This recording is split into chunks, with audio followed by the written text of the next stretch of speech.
Ferrari es el equipo más importante e icónico de la máxima categoría del automovilismo, pero estas dos partes no siempre se llevaron del todo bien, llegando los de Maranello a amenazar a la Fórmula 1 con marcharse en reiteradas ocasiones, incluida la actualidad, con rumores de la posible llegada de los italianos a IndyCar en 2021, pero estos rumores nunca fueron tan fuertes como lo que sucedió en 1986 con el Ferrari 637, el auto que amenazó a la Fórmula 1.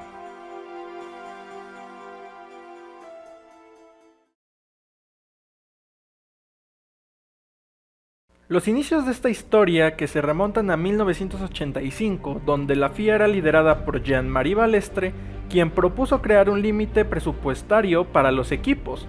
Esto a la gran mayoría de los equipos no les convenció del todo, más que nada a los altamente competitivos como Ferrari, ya que les limitaría el desarrollo del auto y dificultaría su pelea por el doblete que no conseguían desde 1979.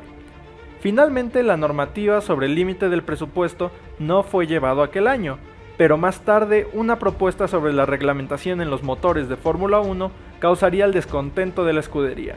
Durante la década de 1980, el automovilismo en Norteamérica empezó a florecer de forma internacional, siendo la kart la categoría que por aquel entonces más sobresalió, llegando varios pilotos que habían pasado por la máxima categoría a dicho campeonato norteamericano.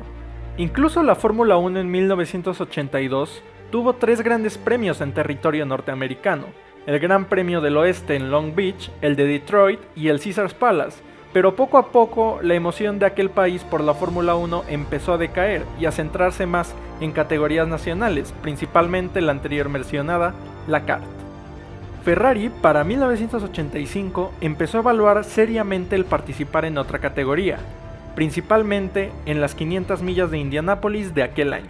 El director deportivo de la escudería Ferrari, Marco Piccinini, se reunió con organizadores de la kart para realizar una prueba y más tarde se puso en contacto con Goodyear, quien fabricaba los neumáticos para ambas categorías. Se comunicaron con el equipo True Sports de la kart, donde el piloto principal era Bobby Rahal.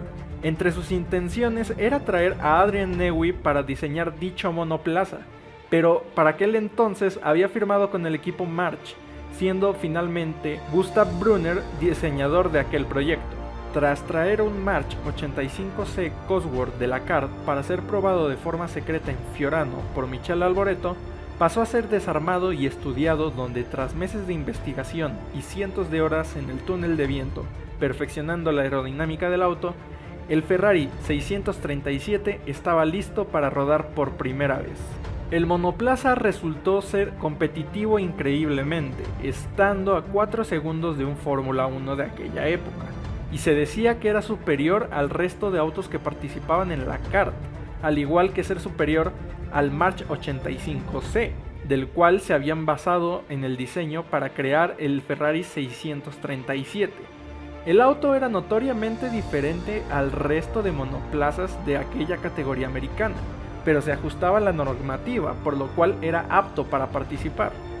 Enzo Ferrari, en desacuerdo con las normativas técnicas y deportivas por la FIA anteriormente mencionadas, lanzó la siguiente declaración poniendo en duda la continuidad de la escudería en la máxima categoría, diciendo lo siguiente: las noticias sobre nuestro abandono de la Fórmula 1 a favor de los Estados Unidos tienen una base real.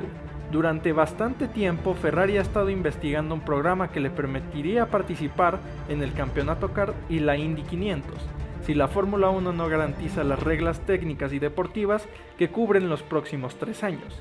La escudería Ferrari implementará este programa de acuerdo con sus socios. La declaración no pasó desapercibida por los medios y mucho menos por la FIA, pero se dudaba que esto fuera del todo cierto hasta que Ferrari invitó un miembro de la prensa internacional a las pruebas del auto, ya que querían que el mensaje fuera claro y contundente a los oídos de la FIA. He de ahí que haya imágenes del Ferrari 637. Esta ingeniosa estrategia funcionó y poco tiempo después las conversaciones entre la FIA y Ferrari empezaron, resultando victoriosa la escudería italiana. El desarrollo del C37 no fue en vano, ya que sirvió para darle entrada a Alfa Romeo a la kart en años posteriores como motorista, haciendo pruebas justamente con el Ferrari 637. El monoplaza actualmente se encuentra en el Museo de Maranello Incluso apareció entre los monoplazas que formaron parte de la celebración del 90 aniversario de Ferrari antes del Gran Premio de Italia del año pasado. Con los recientes rumores sobre Ferrari y la IndyCar han hecho que esta historia vuelva a salir a flote. ¿Qué hubiera sucedido si Ferrari hubiese participado en la CART aquel año? ¿Y qué pasaría si en 2021 entran a la IndyCar? Los leemos en la caja de comentarios. Un saludo, fanáticos.